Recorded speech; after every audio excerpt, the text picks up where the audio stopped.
Greetings and welcome to the first episode of Jesse I Interviews.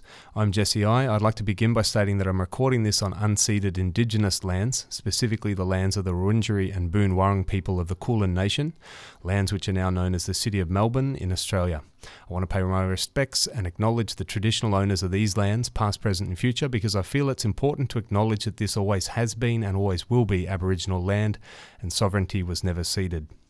For those who don't know me, I've been a reggae and dancehall DJ and radio announcer since 1997 when I started a program called Chant Down Babylon on a student radio station called SRA-FM, back when I was a first-year university student at the Royal Melbourne Institute of Technology.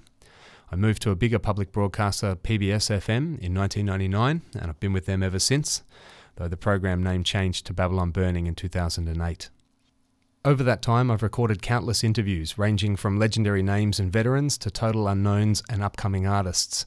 I'm starting this podcast at the suggestion of a couple friends, shout out to Ras Crucial and Top Rank and Yoni, as a way of making some of these old recordings available to the public.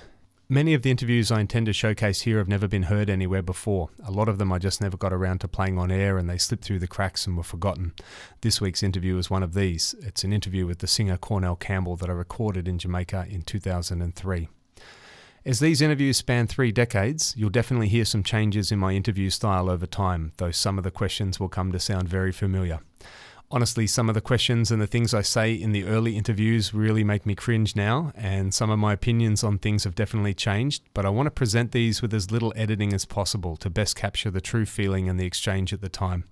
I want to keep these as raw as possible, so the only editing I plan to do is for when something's unpleasant to listen to, like when someone coughs into a microphone or that kind of thing. Occasionally there'll be breaks where mini-disc batteries die or something like that, but I'm even going to leave those in most of the time, so you can hear the banter in between. And there's also times when the recording might continue for a little while after the interview is officially ended. I wouldn't normally put that sort of material to air on the radio, but I'm going to leave it here if it's relevant, if there's anything interesting, like radio show jingles being recorded. You can think of it as a behind-the-scenes sort of thing. So to kick things off, I've got an interview that I really enjoyed doing but never got around to broadcasting with one of my all-time favourite singers, Cornel Campbell.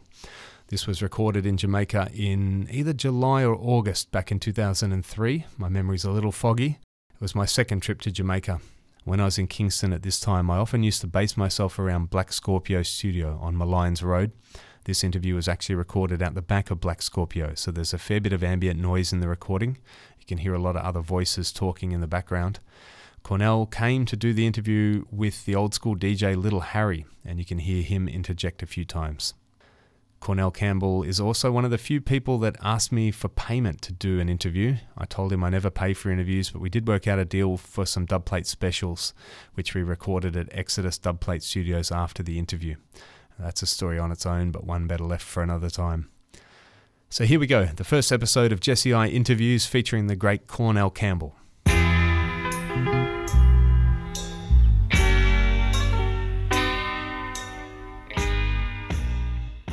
I always like to start my interviews at the beginning to see where an artist has come from. So if we can ask you a little bit like where you were born, what life was like for you growing up as a youth. Well, I was born in Jonestown in Kingston, St. Andrew. Right. And from there, I went to Like Waterhouse. That's Kingston 11. At the tender age of 11 years of age, I started out first recording, which I was inspired by a lot of foreign singers in those early days. Yeah. Particularly like Nat King Cole, Johnny Mattis, the whole works, Asian times. Yeah. And a friend of mine named Kenneth Samuels intrigued me about recording business, because in those days it was one-track recording. When I make a mistake, you have to go over it again. Right. And we had backup musicians like Dan Drummond, Lloyd Nibs, Roland Alfonso, Tammy McCook, etc. Some old-time guys. In my time, Scant never really come in yet. But you had rhythm and blues. Yep. And from rhythm and blues to till the ska was invented, Yep. Because by, exploiting the rhythm and blues and going around and we buck up on the ska. Yep. 1956, I did my first ska recording for Sir Cox and Downbeat. Right. So you were recording as early as 11 years old. Was that your first recording? Yeah, yes. It was called My Treasure. Right. And you were 11 years old? Yes, a little boy. All right. I did several other songs for Sir Cax's Downbeat. But in those days, financial thing wasn't up to standard, you know. Right. Producers never really pay your money, big time money, because the business never really mobilized yet neither. Right. It wasn't really upfront like international business. Yeah. And I went to other producers such as Treasure Isle, Yeah. where I formed a group named the Sensations. Me, Jimmy Riley, a brother named Diego, and Buster Riley. His brother now is the owner of Techniques Recording. Right. That's right. Is that Winston? Right? Winston Riley, of course. So we did several hits again from there. Sensation, then I moved on to Harry Moody, which I formed a group named the Sensation, the Eternals. Right. Fine. And I went to Sir Cax's Downbeat again with the group, and I did a fabulous record named Stars. Yeah. Right? Yep. BW, Queen of the Minstrel, and several other hits with the Eternals. Then I went solo for Bunny Lee. Right. And well, I did several hits like The Gargan, Duke of Earl, Natty Driller, Greenwich Farm, you know them. Yeah. No writing. So this would be in the 70s now? Is this Yeah, the that's early right, 70s? from 71, 72, Yep. but 75 I really break out internationally. Big time. Right. Well, just going back a little bit to when you did that first recording at the age of 11. How did you actually come? Like, what led you to singing? Okay. How does an 11-year-old boy go and record a Well, tune? I was in school, Yep. and I used to listen to other guys, as I tell you before, and I have this beautiful voice. I used to go to church. As a tender age of 11, as I said before, they put me in the church choir, which it was illegal because I was too young to go on a church choir, but they stayed because through the melodic voice. Yeah. Well, as I said, my friend named Kenneth Savels, he was intrigued, you know, he had a lot of confidence in me. I didn't have so much confidence in myself as a little boy, but he believed that I was great. And he put me among greatest guys who feel so that I was greater than them when I think I wasn't great like them. That was my imagination. Well, he was the one who, both of us write this song together named My Treasure. I will write another song named Old King Cole, which, like you said, Old King Cole was a merry old soul, and a merry old soul was he. It was a nursery rhyme. Yeah. And then when I wrote the song together, we went to Sir Cax's Downbeat. We went for audition. In those days, when I go for audition now, you had a piano. This guy named Ersang, he did the verse, he played the piano. Right. So you have to form a cue. And Sir Cax's Downbeat, you know, he in the background and listen to the rehearsal, who can record for the next recording session. So I sang my song. At that time, you had some great singers like the Blue Busters, you have Clancy Eccles, you have the Charmers, you have Alton Helisande. You have Alton and Hedy. He wasn't solo artist at that time. Right. Okay. And you have Lassell Perkins and Dimple, the Moonlighters again. Who was it again? You have a lot of guys who, I can't remember some of them names right now. Owen Gray. Yeah. Yeah, but there wasn't much singers in those times. Right.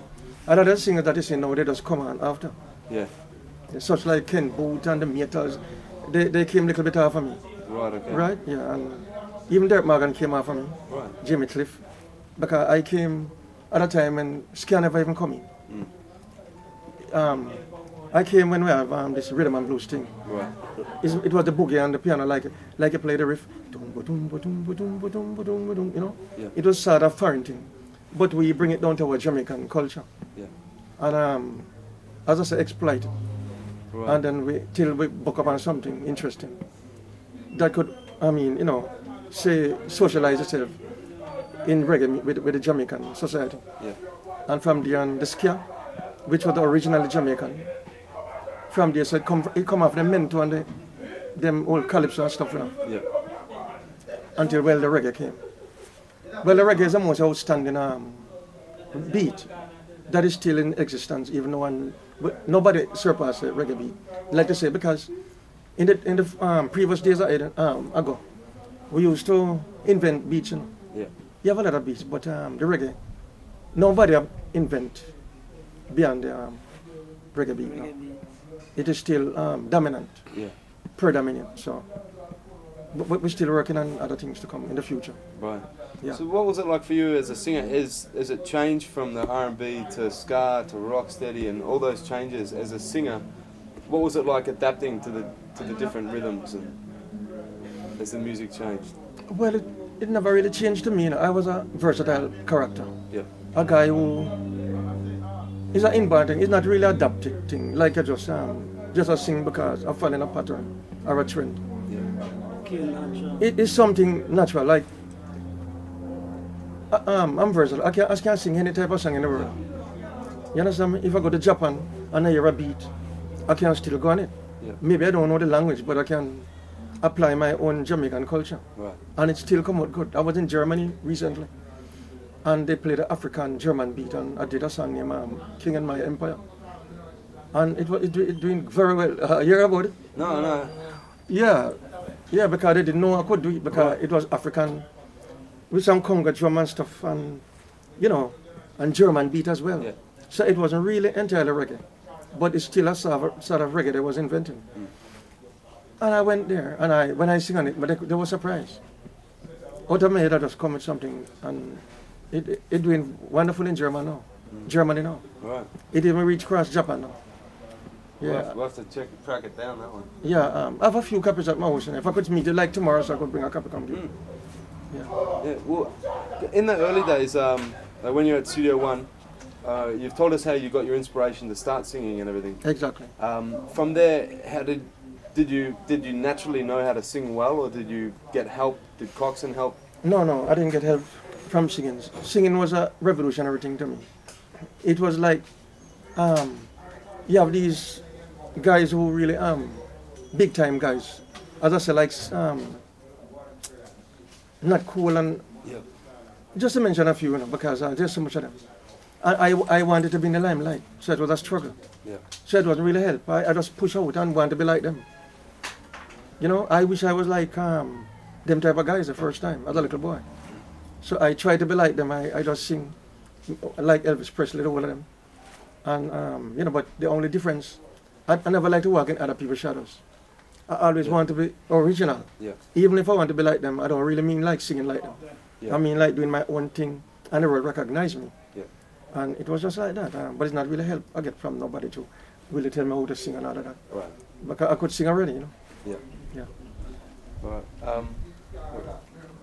When you got to Bunny Lee's studio, how old were you by that stage? I don't remember recall the specific age, but Bunny Lee was another scenario. Because when I met Bunny Lee, I had a band named I used to play in bands, you know. When I dropped singing completely, and I took up guitar professionally. I used to just play guitar and back up a lot of recording artists like Derek Morgan, Johnny Clark, Union, Ori Sunday, Okay. etc. You know, just playing guitar, toots and the metal them on stage, and not singing, right? Right. So that's why I met Bunny Lee, because I had this band, Robert Shakespeare used to play in my band. He's great now. And Carly from Bob Marley, who was a drummer. Yeah. He died now. He was, you know, they was in, you know, band that I had. Several other guys passed through. Alright, sorry about that. Okay, no It's problem. back in business. Right, yeah, so we're just talking about Bunny Lee's studio and Oh, he was asking, about the band Aggravators. yes, it belongs to Bunny Lee. Right. Yeah, of course, yeah. Okay, so was it at Bunny Lee that you did a series of tunes talking about the Gorgon? Yeah. Can you explain those tunes for people in Australia that might not know the term the Gorgon? What exactly you mean by that? The mighty conquering Gorgon? Well, the Gorgon, you know, it came at a time when Bunny Lee gave me a song to sing named None Shall Escape the Judgment. Right. But Bunny Lee owed me some money and I never turned up at the recording, so Ah. Johnny Clark was hanging around. And he said to me, I turned him down on several recordings, I never turned up. Right.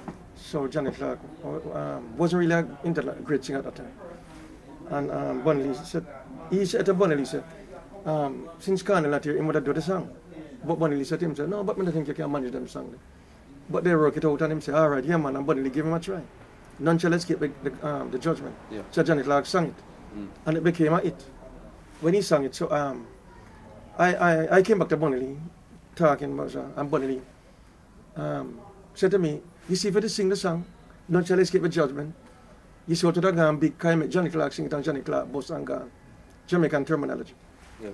So anyway, I came with other recording as well, like Natty Dread Greenwich Farm. The reason for those things was because when Johnny Clark came with None Shall Escape with Judgment, he became like a rival, and we started to have rivalry between both of us. Like who can sing the best songs or what have you. Yeah, and you were both working for Bunny Lee at the time. Of course. So when he came with that, I came with Gun Court Law, after the same rhythm.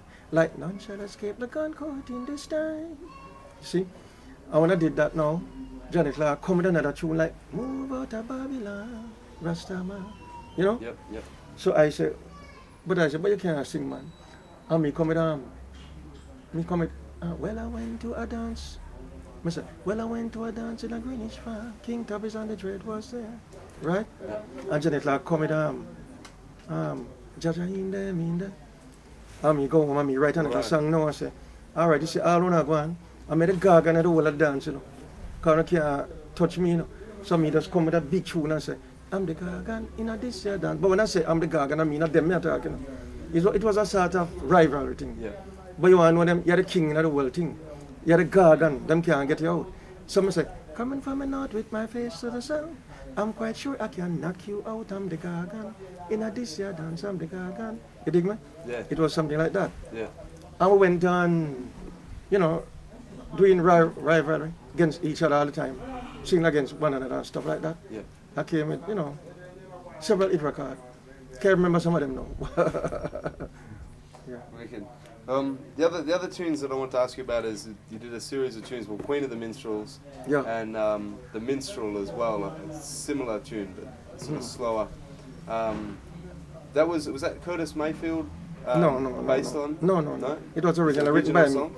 Stars Yeah. was written by me. The one, why when the stars stop sign? I wrote it. Right. I get inspiration for those songs.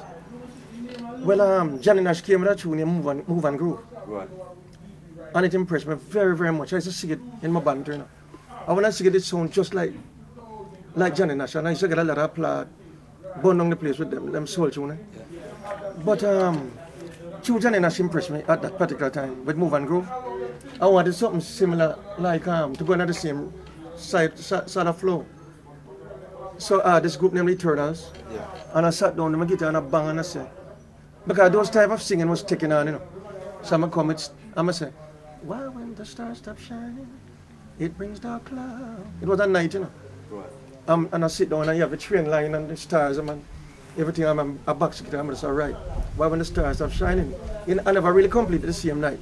But I get idea and write it down, and then I come back and what don't sound good to me, I take it out and put in until I get it perfect. Yeah. And same thing with Queen of the Minstrel. Yeah. It was written by me. And one that you asked a while ago, which was when you asked me about it, it was written by me, but I can't remember the name. Yeah. That you read it. Search it a while ago. Well, obviously, the songs that you've written, you've got the songs, beautiful love songs. You have songs for the dance hall, Yes. culture songs, the whole spectrum of reggae. For the old scenario, well, Yeah. I'm not a one-track minded singer. Sorry, I love to sing for the world. Yeah. And for people in different moods and different directions. I don't just like to sing for one type of people, like us wasn't. I like to sing for the dance hall. And if you hear me again, I'll soul to you. Right. Right? So you have different moods, different things that you can relax your mind to. Right. Yeah. So how do you decide what to write on? Where does the inspiration for your songs? Where does that all come from? By God, you know. Yeah. The Almighty God, who is Jehovah. When I write my song, you know, I just write off inspiration, off of natural things. Many of the songs that I write never really mean nothing to me. Like, them never really written off of me. I never really write a song off of myself. Like, to write a song off of myself. But I just look at other people's life. Just sit down, imagine I have a guitar in my hand, and a pen and a book, and I start to look out and stare into space. And I just imagine, say, somebody could have box up and down. I'm going to say, you're boxing over here, and you're boxing over there. I'm going to start right. Right. You understand me? Yeah. Yeah, but it's not really me. It's other people in life, you know? Right. Yeah. Right. Speaking of Jehovah, you praise I praise Jehovah. Jehovah. I Right. praise, Can you explain? Jehovah is a God of all gods. Him is the supernatural force, all power, through the power, you know, that Him presented here. Right. But I don't worship man like myself as God. Any man that breathe like me, and eat like me, and drink like me, can't be God. Right. Because we desire the same thing. It's like a car. A car needs fuel. If it don't have the gas, it can't run by itself. So the car can't be God. Neither statue can't be God. Because if you make a statue and you put him in a one position, him can't move him. If you don't move him and turn him around, so him can't move, so him can't be God. Right? Neither the water can't be God. The sun and the moon can't be God because they're the handwork of God, handmade. Through creation, He presented them. Right. So God is just God. Him is not man. Him is God. A power through the universe who create lightning and thunder and the whole universe. Life. And life. Right. Right. So do you call yourself a Rasta? Or are you... If you want to call me a Rasta, that is no problem, you know. You call me a Rasta. But I don't get into things that I don't understand. Right. I don't think that I understand. I understand that Jehovah God is God of all gods. So I just respect Him as God. Right. You understand? Yes. Yeah. Respect. As someone that's been in the business from the start of reggae music and before, right through till today, what do you think about the state of reggae music as it is right now? Reggae music, as you know, it's a good music. In the early days, we had the real roots thing, like in the studio, they have the drum and bass, real live record things. Yeah. It was more fascinating to me, more than artificial thing, you know, where a man go in the studio and you overdub some little pang, pang, pang, and make it sound like computerized stuff, which is not really natural thing. The natural thing is when a guy play with him, one ability, with him integrity, in mind, in vision, and in soul and spirit. And when you look at something, so pang, pang, or you pick up a candy span, you know what I mean, or even two stone together, it goes a clock. Anything that can make sounds. And it presents a special, you know, thing, quality, unusual quality. Yeah. To the beat, like in the old time days when Lee Perry used to do them thing there. This guy named Treasure Isle guy, Duke used to do it before, you know. He used to do it, you know, percussion, stuff like. He just knock all two back or so, clock, clock. It from a long time ago it was happening. But those are the things that really fascinate me. When they make a mistake and you come back again and get it perfect, and I mean, you know, well, nowadays, you know, it changed, you know. That is not saying that it's not good. I'm not going to say that you don't have good music today, you know, because you have good music today. Yeah. But it become more commercialized, and everybody do it now for them ways, and it don't really have the quality in it again. You might see the French them singing reggae, and the British them singing reggae, but them don't do it that the real original. Them straight from the grassroots, and doing it now for a commercial thing, like without fast food. So this fast food thing don't really sound so good to me, so fascinating to me when I hear it, because I know it's just a make-up thing. You just press a button on the computer, something got ting, and you just program. You don't have no ability. Right. Yeah. But out of the one of them, sometimes you find even one good one. But that don't mean you still have good music. Right. Yeah, but I still prefer the whole time Right. reggae because it's yourself. It portrays yourself, you know. When I go into the studio first time and I went to do a record and it portrays Cornel Campbell. It is me because I show the musician what to play. I say, play the bass line, boom, boom, boom, boom, boom, and give me the Hispanic piano, and it's me. Nowadays, you don't do that again. And Manuel make a rhythm. And I say, boy, I'm going to invite the rhythm, you know. And you have to try to find a tune for fit the rhythm. Yeah. Sometimes I don't like it, but sometimes I just do it. Because sometimes it's a gamble too, you know. Because sometimes you have to play what the world want you to play. Yeah. Yeah, so just stuff like that. Well, what about the message in reggae music? It looks, from an outside perspective, through the 80s, it seems like the message in the music changed a lot, and a lot of the roots and culture was lost. And these days, it seems to have come back a bit with artists like Luciano, Garnet Silk, Tony Rebel, through Sizzla and Capleton. What do you think about the messages in reggae music through time? Well, you have good messages even now, right? So I'm not going to degrade the business per se. you'd have no good music. Because if you degrade the lyrics, you're going to degrade some good artists too. True. Right? Who really have potential and ability. Yeah. But I believe that time changed and you have to live with the time too. Once ago when we portrayed the real roots, it was what happening in those times. We sing. When a man sing about a woman and underneath a woman and all them strong things, it don't really sound good to me and to the public. To people who have high intelligence, who are trying to bring up them children them. And you're sending her daughter to high school and I spend a lot of money for her to become a lawyer or whatever you. And them years shall listen to something explicit. But on the other hand, because it's two and a half, you have to realize that many of them talking the truth. Is what really happened them talking, as some wouldn't say it. Right? When the DJ them talk about the woman, it's true them talking and a lie. But the only thing is that I think those songs shouldn't really mobilize yourself and motivate yourself in the public, in certain society, where you have decent crowd. You know what I mean? In other words, if you go on a bus in Jamaica, you sometimes the minibus man play all them songs and the teacher them in the bus. That is totally, I'm totally against those things. Right.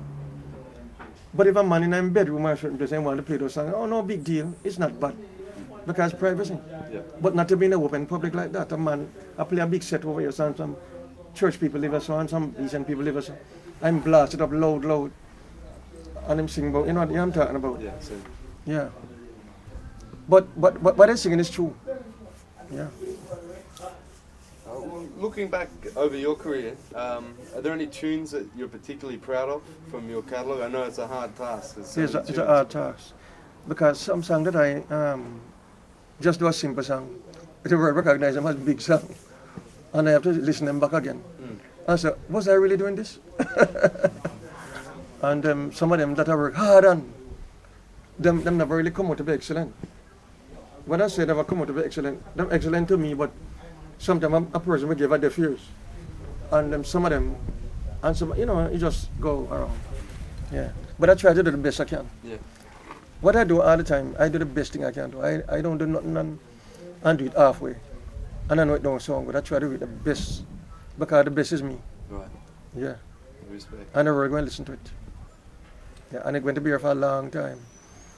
Or you can't erase it again. Yeah, it have to be here, so I try to just do it good. Yeah. Well, looking back, are there any memories that stand out particularly for you over the last several decades? There's a whole heap from the beginning. If a man singing from 1956, he must have a lot of memory. I know. But all of that memory going all on this tape right now. Sure. You know, it would have to be another session. Yeah. Because there's so much dropouts. Like fellow musician colleagues who you, even Bob Marley was a good friend of mine. In the old days when Bob Marley, my sister used to sing with them as I swallowed, with Rita Marley and stuff. And why I said Bob, because Bob and me used to quarrel over religion sometimes. Right. But the reason why I quarrel over religion, because like Bob would have said to me, the wages of sin is death. So when a man see him dead, same time. Bob used to believe said that when a man die, like if a man die right now, right? Suppose he can't eat down a man or anything. Bob Marley believes says sin the man sin, why can't lick him down? Right. If the man never sinned none at all, he can't knock him down. And I said to Bob Marley, said, nah man, when God said the wages of sin is death, he never means you're dead same time.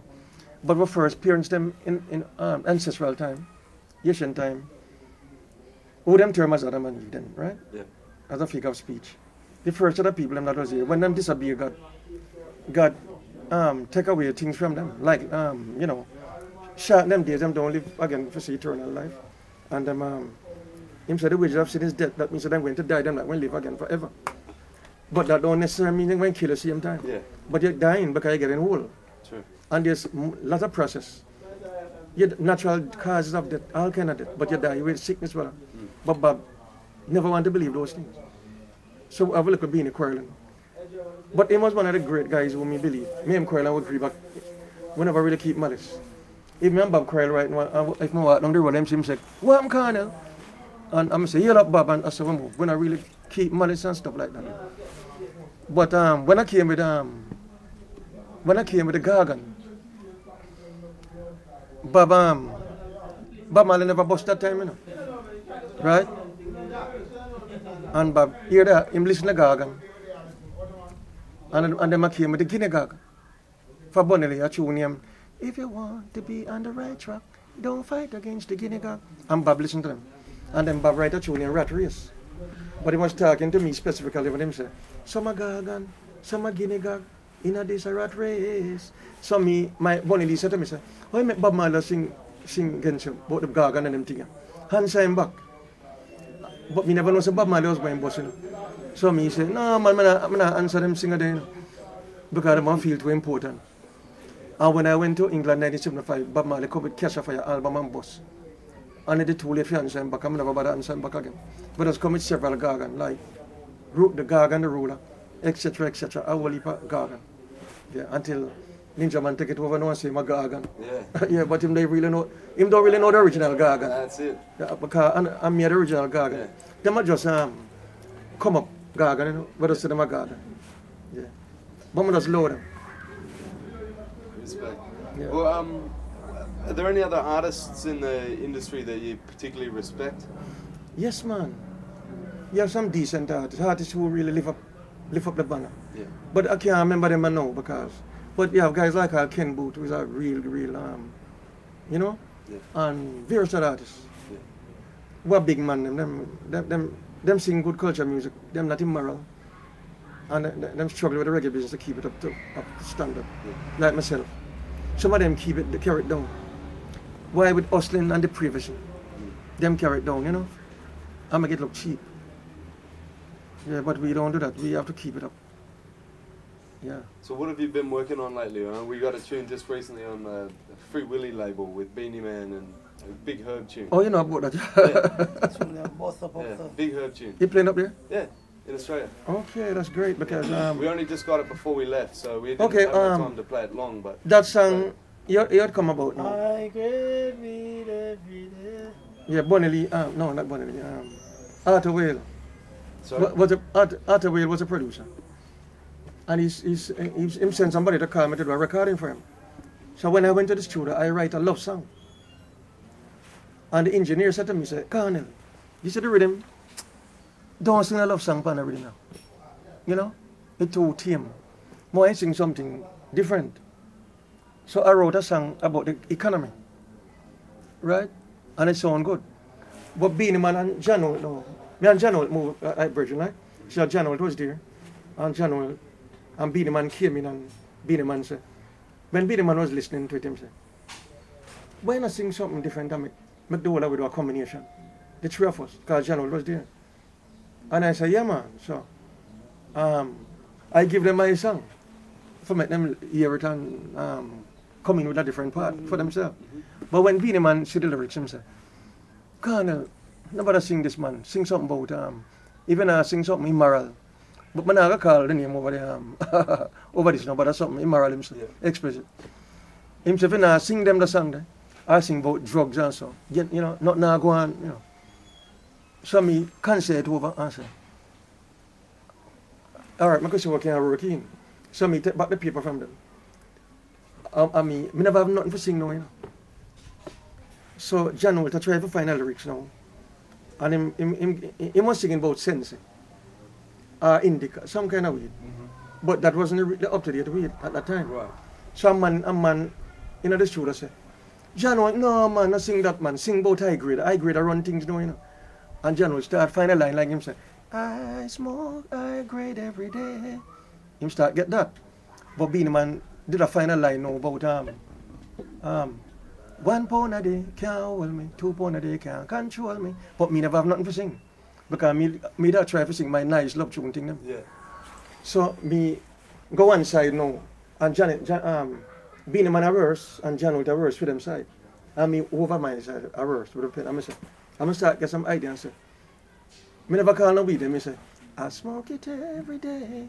And some stuff and get some lyrics for myself. Them never know what I was going to sing, you know. So when them say, take one recording, Beanie Man, they don't want to hear what I was going to sing. Because if them hear what I was going to sing, they would have fit in for them things to what I was singing. But I never want to hear it neither. Right? Some me just say, no, and them laugh. You know? And Beanie Man said to John, them say, Cornel Campbell, that man, him not like hearing nobody. listen when him write him song, you know. You know, him just say that. Yeah. Auntie. So when the recording gone now, Beat the Man come in and John will come in and them meters come in. I smoke it every day. And them say boom boom, boy it gone, and it was good recording. Bad tune. I want to come and listen it and the playback, Beat the Man please and John will feel please and everybody start reel up. That's what it really come about. Nice. Yeah. It's an excellent recording. So what else have you been working on lately? We'll have some songs that I'm working on now. But really, I wanted to come out with an album. Yep. But I'm going to England. And maybe United States to see if I can get a good deal for an album. Right. Yeah, but I just have the lyrics them put on. Yeah. Nice. So what sort of album? Dealing with the whole spectrum again? Music for all Like topics? Roots. Roots. Everyday living. Yeah. Everyday life and things. But generally, when I do a roots rhythm, LP, I don't really just sing all it in a roots. You know. I sing maybe 1 and 2 love songs on it. Yeah. To flavor it up as a variety. Yeah. All right. Well, to wrap things up, is there any message, an overall message you'd like to pass on to the people in Australia, or the reggae fans back in Melbourne? Oh yes, I adore Australian people, very, very much, and I'm well pleased for all you beautiful people. I mean, you know, buying my record and supporting me for all the years. I really respect that, and I wish that I'd be able to come to Australia one day to put on a very beautiful show for you. Yes, all the people, fans, big up Australia. People who love Cornel Campbell. Yo. Yes, Cornel. Give thanks. Yeah. Okay. A pleasure. Yeah. Well, there's a little area. Yeah, big up the Aaron. Bless. We have on video camera yesterday, did a jingle for us and on the mini disc as well. Okay. Yeah, would it be alright to get a jingle? Would it be possible to get a jingle for the radio show? You want it now? Well, we could either that, or if we could do dub plates, we could always do it in the studio. Yeah. We're going to do that, please. If we can do them here, we can do them here. You could do it at Exodus, you know. Exodus. Uh-huh. Yeah, we could. Come on. All right. Let's go. So there you have it. Jesse I interviews Cornel Campbell back in 2003. I hope you enjoyed that. I particularly enjoyed the insight into his rivalry with Johnny Clark. I've got a question which I'd love your help with. When I'm interviewing people and they mention specific songs, would you like to hear a snippet of the song in question, or would you prefer to just hear the interview unbroken and uninterrupted? I'm inclined to go with the latter. I think I'd leave the song snippets for radio when I play interviews there, but I'd still like to hear what you think, so please let me know. And if you do have any other feedback you'd like to send me, feel free to send that in as well. You can email me at jesse@chantdown.com.